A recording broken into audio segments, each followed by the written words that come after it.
Hello guys! Nandito nga pala kami sa gym. Kasi magpapapunot si kuya ng ngipin at ako magpapacheck up. Kaso nga lang po, hindi na po umabot si kuya sa bunutan ng ngipin. Kaya ayan, sobrang saya ng kuya ko. Kaligtas sa bunot ng ngipin.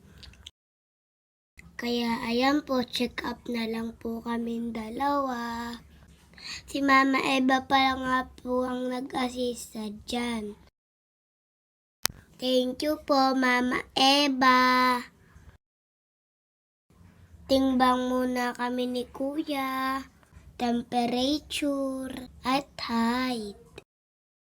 Ayan nga po, kukuha na lang po kami ng gamot.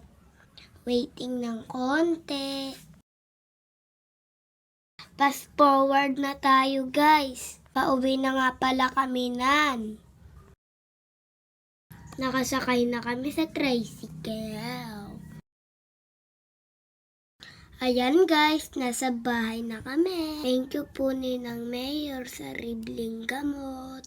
Ninong pala, kasama pang foods. Bye!